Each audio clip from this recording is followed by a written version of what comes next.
Welcome back to Coats in Conversation. I'm your host, Kendrique Coats, a licensed therapist who works with couples and athletes in Illinois. In today's conversation, I'll be speaking with Gabby Orlet, a Grand Valley State University volleyball athlete. This is probably one of the most inspiring episodes that I've had on Coats in Conversation. Gabby shares her battle with cancer and the nuances that come along with that, in addition to the mental health struggles during her journey, but also how she has continued to maintain a positive outlook throughout her journey.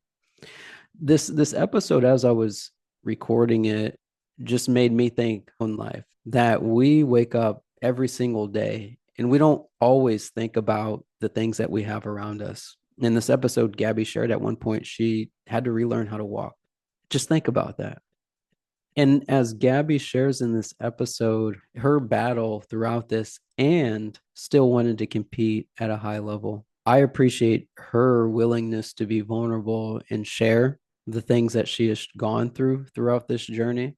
And I also want to give her a major shout out for never giving up and continuing to fight. I hope you enjoy this episode as much as I did having it. Gabby, before we start this conversation, I was thinking through your story, your journey of being a high school athlete, and some of the things that you've gone through to get to where you are today. And we'll go into more detail as we get into the episode. But for the first question, I'm just kind of curious if volleyball was stripped away, your health, the achievements, everything that you've accomplished, who were you at your lowest point? And what did you see when you looked in the mirror? Yeah, I think that was the toughest part, was feeling like I had lost myself and I had lost, any identity that I had known.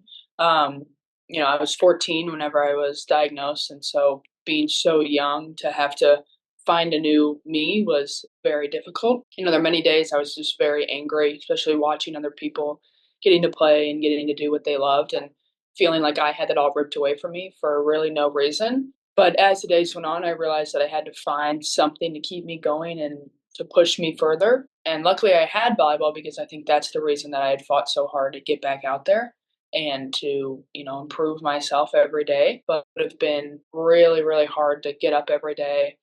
And I was obviously grateful enough to have my family who kept me going also and reminded me that, there was more to life than what I had believed at the time. So I found, new things that I loved and new things that I cherished and ended up watching a lot more volleyball actually during that time, which definitely helped when I got back out there. But yeah, I would say there were many, many tough days that I had to endure, but it was all worth it in the end to get back out there. Yeah, it's kind of interesting. Like when I don't know. I think about this from like a athlete standpoint and even just injuries. I think that, a lot of people don't always understand what athletes go through, whether it's illness or whether it's, some sort of injury. Literally the sport is taken away. So for you, what did it feel like to go from being a high performing athlete to a patient fighting for your life and not having a say in any of it? Yeah, that was something that I'd obviously never known was going to be, an obstacle in my life, and nothing that I had ever done before that point was ever that difficult. I was lucky enough growing up to have a lot of things easily, and to go from being, a high level athlete, volleyball player, soccer, whatever, to being congratulated for walking and being congratulated for getting up each day was a huge hit to any ego or whatever mentality that I had. So that definitely fueled the anger also inside me. So it's a very angry point in my life that I had to go through. But to have those days definitely made me stronger as a person and overall. But yeah, I would say that the biggest part from going from being so strong to feeling so weak, I'd never felt something like that in my life. And so, yeah, it made me kind of angry at myself and angry at the world and angry at everything around me. So, yeah, it was definitely a very hard experience. And, like I say, but now that I've gone through it and now that I'm close to it on the other side, it's something that I do feel grateful for a lot of days that I got to learn so young and do experience early. Just for context, can you share just, exactly what was the, if you're comfortable, if what was the illness and just the nuances of going through any of those treatments or doctor's visits? Yeah, so I was diagnosed with giant cell tumor of the bone, which is just a type of cancer that goes for and attacks your bones and it grows. It was benign at the time. And then a year after I was diagnosed, it ended up growing back to my lungs and on the initial spike, which was on my spine. So I had to relearn how to walk, go through a whole process of that. I was in the hospital for about 2 weeks the initial time. And the process of relearning how to walk was definitely something that it's kind of an indescribable sort of thing. I've done that obviously twice now with it returning, and then I also had to get a reconstructive surgery. So through each time, I've kind of been blindsided and I've kind of taken it a different way every time that I've been hit. But through all three big surgeries, I would say the main thing that kind of was a big reoccurrence was my family and obviously the doctors and everything like that. But as I still go through treatment once a month, I go to Children's Hospital for chemo, and each time I go there, I'm reminded of also how lucky I am to be in the place that I am with sports and with volleyball, and seeing the kids that I have to see each time I go there is definitely a big reminder of that. Yeah, there, I'd imagine just like, I'm even thinking when you say you had to relearn how to walk, like I'm just thinking like how grateful I am every day to just be able to jump out of bed and walk downstairs, and for you, like having to relearn that whole process, I can't even imagine how difficult it was. Sometimes I'm kind of refer to injuries as well, bring that in because I think that is maybe one of the easier things for people to understand, like a sports injury versus, fighting cancer. So, as we think about what you experienced, everyone sometimes says you're strong. But what was happening in silence when the room cleared, when you were just left alone with your own thoughts? Yeah, that was definitely the hardest part, especially when you're initially diagnosed. You get lots of support and everything like that. But as people start to go back to their normal lives as they do and everything, and I'm still left with this diagnosis and I'm still left with the pain from it. And so having to, in a way, experience it alone, which is what I felt a lot of the time because truly nobody really knew what I was going through. And so that was the hardest part to, sit at home at night and realize that tomorrow I got to wake up and I got to do this all over again. And that was the hardest thing for me, was to realize that I can't really see the end of where this is right now. Of course, I'm grateful for the support I had, but the pain of knowing that I just got to keep fighting and hope that one day it's gonna get better. And it did. And so that's why I think each time I get another blow, I remember that it is going to get better. And I've been through this before. I know that there is light at the end of the tunnel and everything like that. So to know that when people would say things like, you're so strong, or, I don't know how you do this, it's like, there's really no other option. The Mm. only option is to fight. And the only option is to continue and push on, because that's just what we have to do. We have to keep going. And I knew I couldn't give up on what I wanted. And I knew this is really, really what I wanted to do. I wanted to continue playing volleyball. And sometimes, I thought like, okay, well, maybe I could. And it's just like, I knew that would never make me as happy as volleyball would, or as any sport would. So, I got up each day, and whether it was hard or a good day or a bad day, I knew that I was progressing to what I really wanted in the future. During that time, were there any thoughts that you were afraid of just even speaking aloud? Definitely, yeah. I think there were a lot of times where people would view kind of, because we did get good news, and I never saw it as good news because I knew that I was still going to have to be in pain. It was like, well, maybe, it wasn't as bad as we thought, but it still, to me, was bad news. And so I was always a little nervous to, voice that, knowing that there are obviously people out there going through things much harder than this, and are experiencing pain much worse than this. And so I think in my head, I always told myself that it wasn't that bad, when, we're all allowed to have those days and people go through stuff all the time. And, holding that in did no good for me either. And I think that's where a lot of the anger and everything stemmed from, was keeping that all inside. That's something I bring up to even some of the athletes that I work with. It's almost like, I almost think about it, if you're shaking a bottle of soda and you keep on shaking it and shaking it and shaking it, eventually it's got to go. All that pressure has got to go somewhere. And when you say, as far as holding that in, and there was a lot of anger, that reminds me of that. I'm curious, as an athlete, a lot of times in the sport, we are oftentimes taught to, okay, suck it up, go on to the next play. Did you ever feel like there were any pressures emotionally that you always had to look like you were doing okay, just because of maybe the sports culture or the what you may have learned in sports to always continue and not show your true emotions? Yeah, I think, as I grew up, obviously surrounded by coaches and everything like that, I've always knowing that, well, as an athlete, you're strong and you get through things, and never really that I had to hide my emotions. I don't think, but I definitely believe that at times. Obviously, as athletes, you fight for a lot of pain and injury and stuff like that. But this was the most emotional pain that I'd ever felt, and so experiencing something like that so young was so difficult for me to process because I'd only really dealt with, pain with other injuries in playing, and I'd fought through those. So I believed that I had to fight through this too.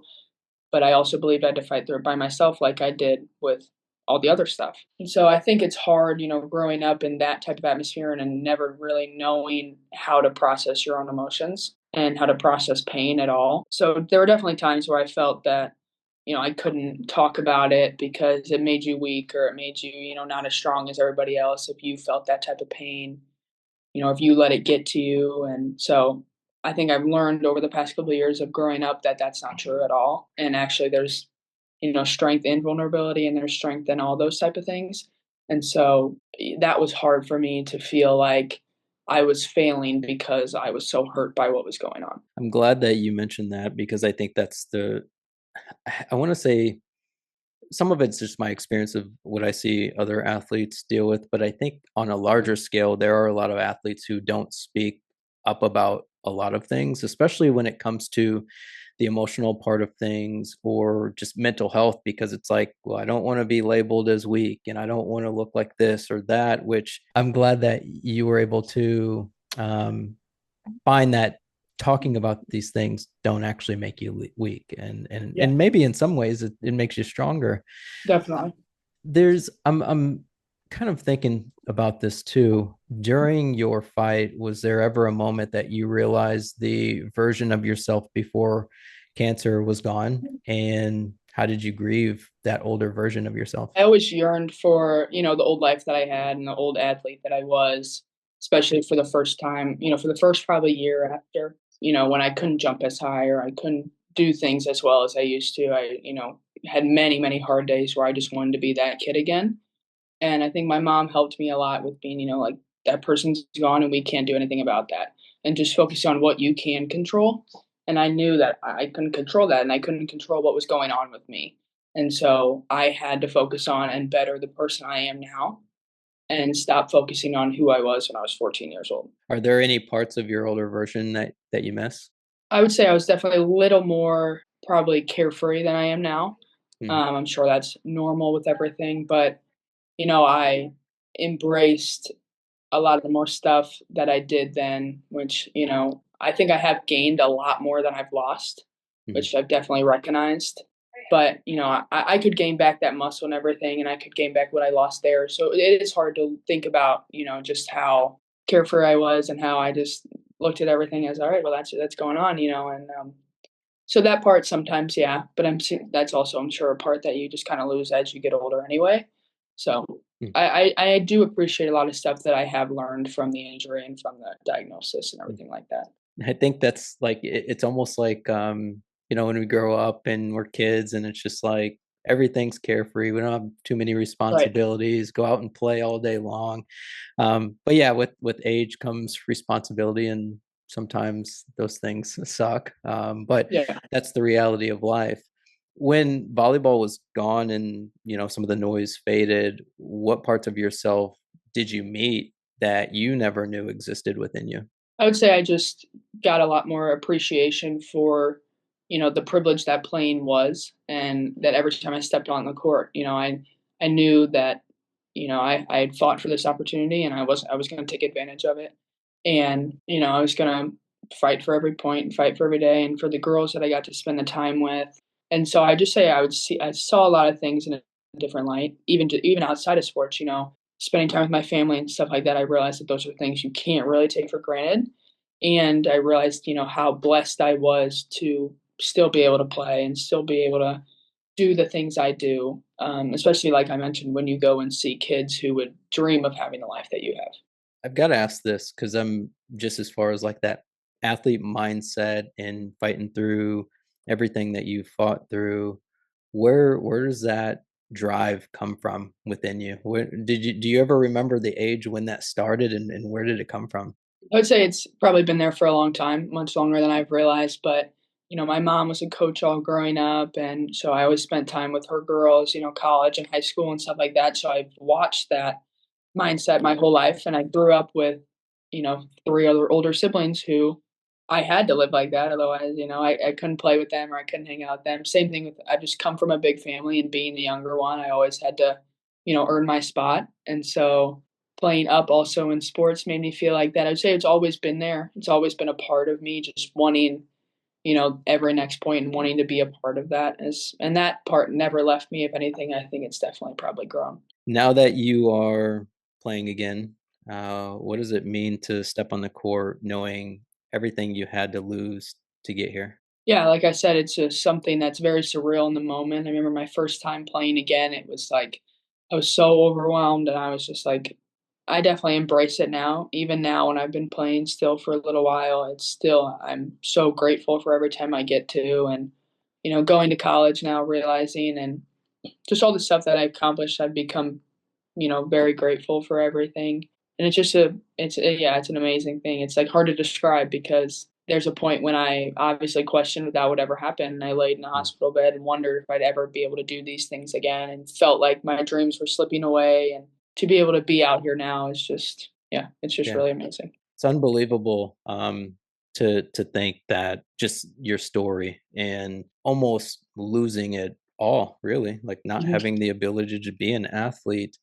There are some athletes that have specific things that they're playing for. Maybe it's their kids, maybe it's a relative, or maybe it's just a win. For you, now that you've gotten through everything that you've gotten through, there were high points and low points. Are you playing for something much deeper than the sport of volleyball?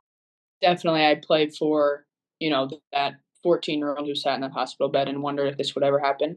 I think of her a lot, especially whenever I was committing. I think of, the kid I used to be and, what she would think if she saw me now. And there was definitely times where I remember when I was going through the recruiting process that I, felt like I was failing her. I felt like, she wouldn't be happy of where we are. And, sitting down and realizing that, she hadn't been through what I've been through. And, so I think I step on that court, I definitely think about like this is how far we've come, and she thought this would never happen ever again. I'd never be here. So that's definitely what I think about a lot. Yeah, that's amazing. So as far as college, I know you mentioned the recruiting process. What's the next step for you? Yeah, so I'm attending Grand Valley State University up in Michigan. So I'll be going there this fall. I'm very excited. Love the girls, love the campus, love the coaches, of course. So yeah, I mean, it was a perfect fit. As soon as I went there, I knew that, this is where I'm meant to be. And so, yeah, Mm, very excited.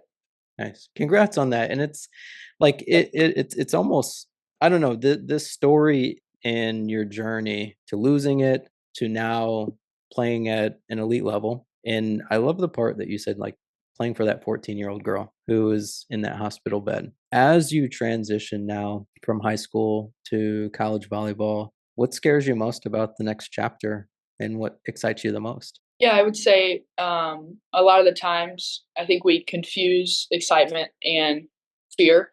And I definitely do that a lot. I feel like I'm nervous. I think I'm actually excited. So I think they all kind of go together. Obviously, I'm very excited just to play at a higher level and see what's to come for me. Obviously, there's always that thought in the back of your head of, this is a new thing. I'm moving 6 hours away from home. It is scary to think about, especially still having to go through treatment and everything like that. Seeing how my body will respond is definitely always a fear. But, I've done it for so long that I've learned to trust myself a little bit more and trust the strength inside of me. And I know I'll have a great team up there and a great new team of doctors and coaches and everything like that. So I definitely feel very supported by what I have. And yeah, I'd say for the most part though, I'm just really, really excited to get in the gym and meet everybody and stuff Yeah. like that. Gabby, I want to just take a moment to congratulate you on your accomplishment. But more importantly, I want to give you your flowers and kudos for you fighting through everything that you've had to fight through. I know a lot of athletes sometimes go through injuries, ankle sprain, ACL, hamstring, etc.